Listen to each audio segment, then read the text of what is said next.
HSM, what's going on? I'm so excited to be with you tonight on Wednesday night. If you don't know me, my name is Caleb, and I'm excited to be with you tonight, not only because it's HSM, but because it is officially November, and November is one of my favorite times of year. It is the heart of the fall. I love that it is apple cider season. I love that I can finally wear all my flannels and not be judged for it. I love that pumpkin somehow weaves itself into every recipe, and I love that it is football season. Lots of really great things about November, but one of the things about November that I love the most, it happens here at our church, and it is Be Rich. Now, if you aren't accustomed to Be Rich, and maybe you haven't been at the church prior, you don't really know what I'm talking about yet, Be Rich is an intentional pause for us as a church before Christmas, before things get crazy, where we slow everything down and intentionally focus on giving and serving and loving those in our community. And the phrase Be Rich comes from a verse that's in 1 Timothy chapter 6, verse 18. It sounds like this: tell them to use their money to do good.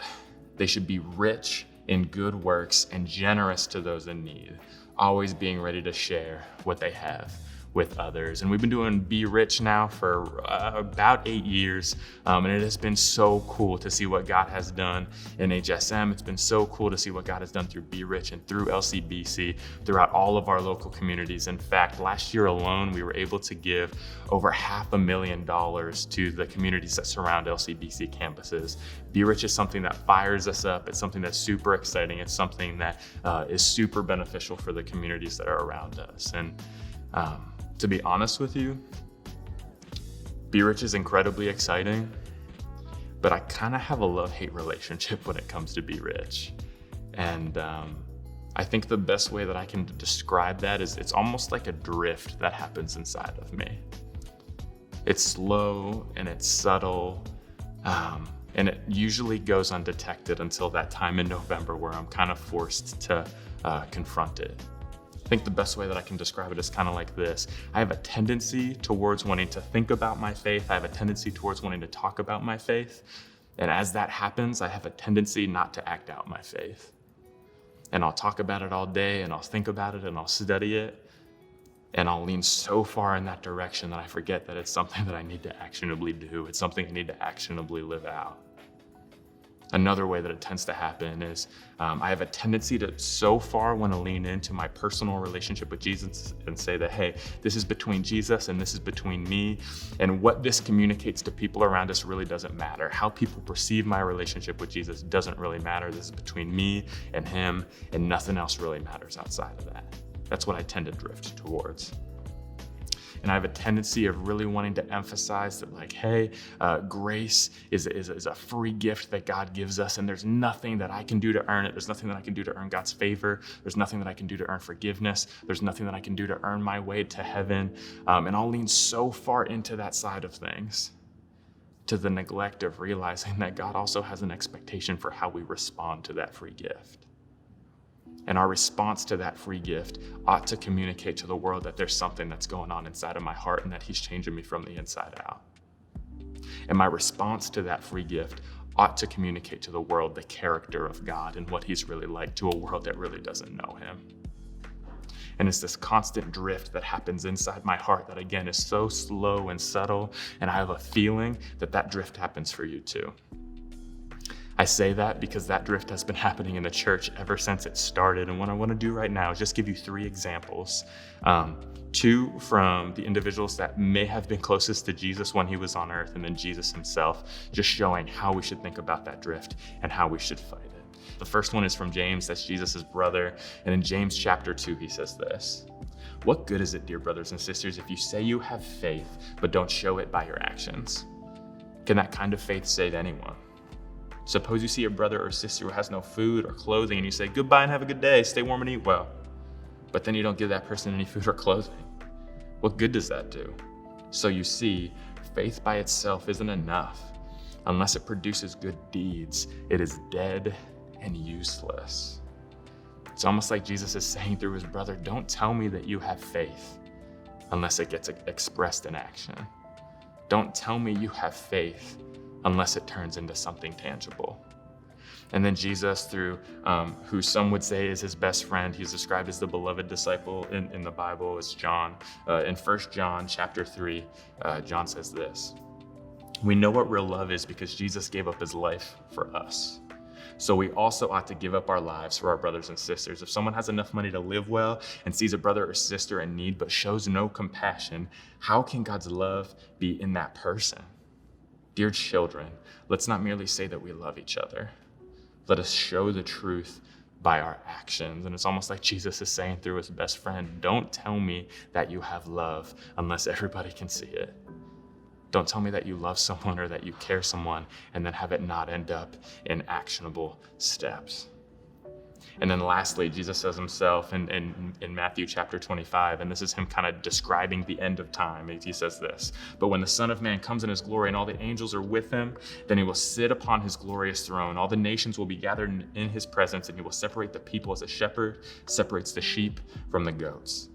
He will place the sheep at his right and the goats at his left. Then the king will say to those on their right, 'Come, you who are blessed by my Father, inherit the kingdom prepared for you from the creation of the world. For I was hungry and you fed me. I was thirsty and you gave me drink. I was a stranger and you invited me into your home. I was naked and you gave me clothing. I was sick and you cared for me. I was in prison and you visited me.' Then these righteous ones will reply, 'Lord, when did we ever see you hungry and feed you, or thirsty and give you something to drink? Or a stranger and show you hospitality, or naked and give you clothing? When do we ever see you sick or in prison and visit you?' And the king will say, 'I tell you the truth. When you did it to one of the least of these, my brothers and sisters, you were doing it for me.'" So yeah, there's this drift that happens inside of me, and there's this drift that happens inside of you, and I have this love-hate relationship when it comes to Be Rich. But the thing that I love about Be Rich is it's a reminder for me that if my faith doesn't result in good works, it's dead. It's a reminder for me that if my love doesn't turn into something actionable at some point, it's useless. It's a reminder for me that there is eternal consequence to the good deeds that I do. They don't just stop here and now, but that they make ripples for all of eternity.